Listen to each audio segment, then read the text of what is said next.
I was drowning. Oh, God. I just want to get you upright, dude. Woo!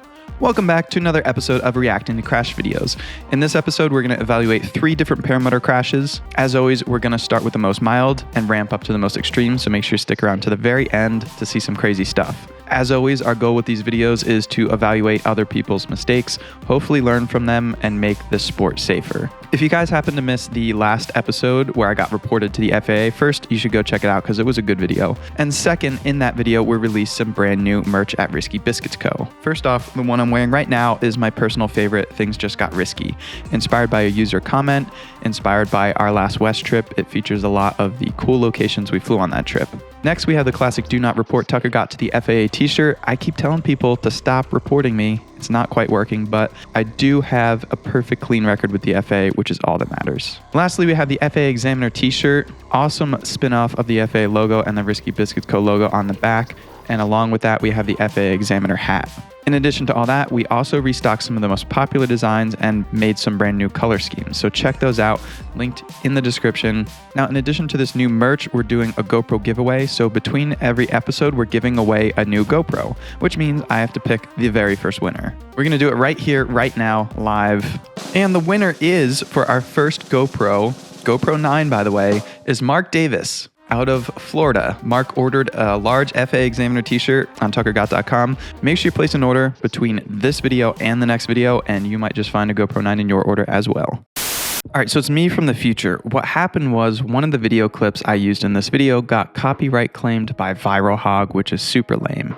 So I'm here now, back with a different video clip. Not to worry, this one is just as good as the original. This time, however, I am featuring a hot pink Risky Biscuits Co. hoodie that I picked up earlier today. I'm in love with it. Real men wear pink. Get one at tuckergott.com. Anyways, this video clip is a really good lesson, and it was actually submitted by a good buddy of mine. Happened somewhat locally to New Jersey here. So let's set the scene. My buddy's flying around summertime. Everything's green and lush. The corn is 6 to 9 feet tall. And like any experienced paramotor pilot, he wants to get down and dirty, close proximity flying with that corn, something I do all the time. However, he got just a little bit too close.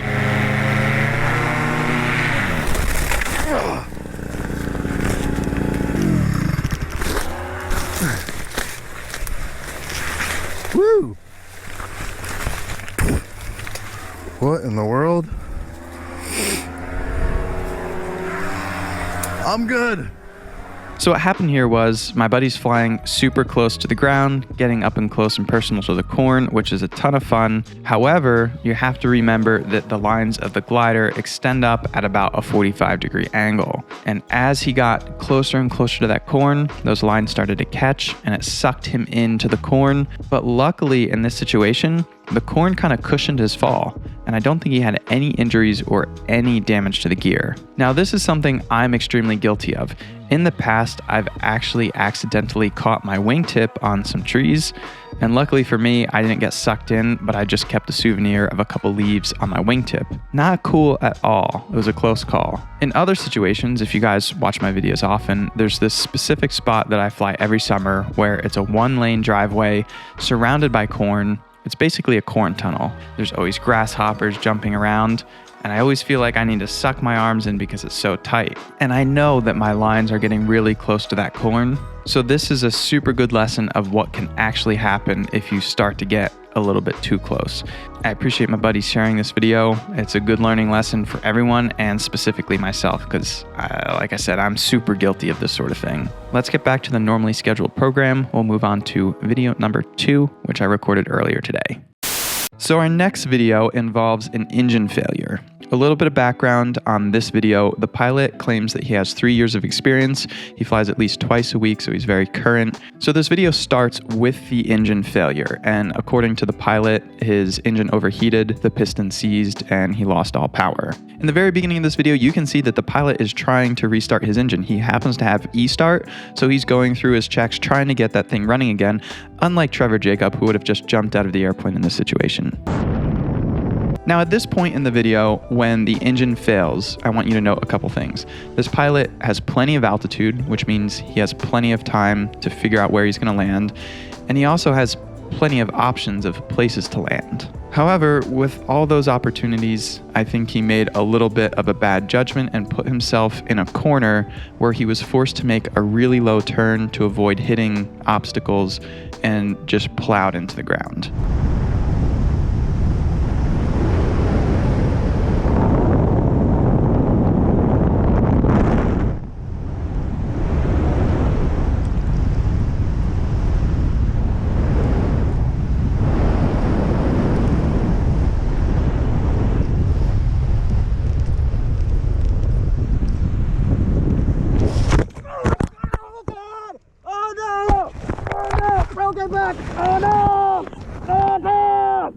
So obviously that was pretty hard to watch. He broke his back. He knew it right away. I'm sure that hurt a lot. So if we were to debrief the situation, there's a couple things I want to point out. Obviously this pilot's been flying for a while. He's flying a pretty advanced wing, a dudek warp. What that means is the wing's not very forgiving. So as he got himself cornered, he made that last input and the wing just dove at the ground, gained a bit of energy, and made the impact really rough. My final note and the biggest takeaway of this situation, I think, is just practice your spot landings.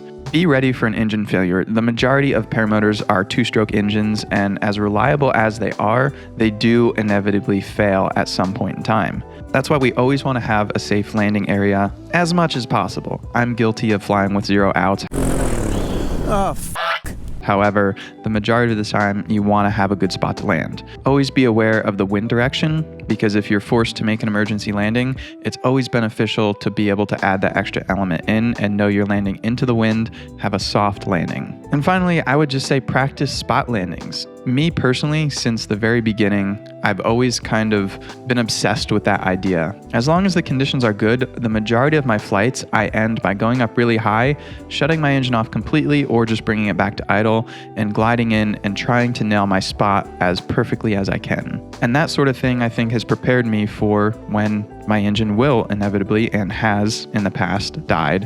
Having that practice under your belt makes you prepared, makes you ready to judge that glide slope and put your paramotor down in a safe area. I wish this pilot a speedy recovery if he hasn't yet recovered, and I thank him for posting this video for all of us to learn from.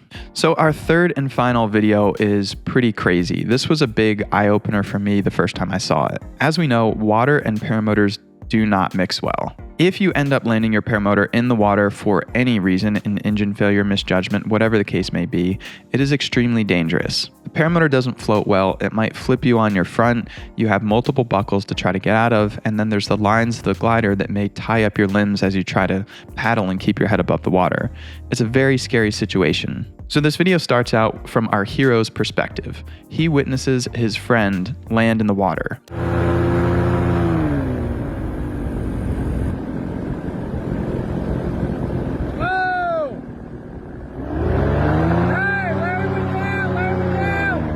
Immediately, he takes action and lands as close and as quickly as he can. He obviously understands the danger here and wants to get to his friend ASAP and help him. So Buddy lands immediately, unclips his harness, and starts running to his friend.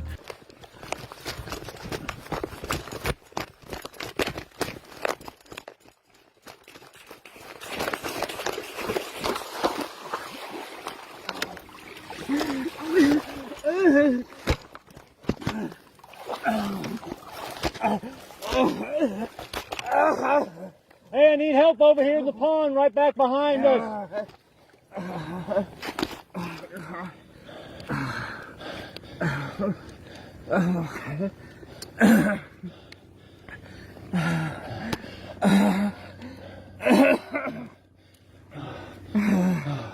I'll flip you over too, but I don't think I got the power.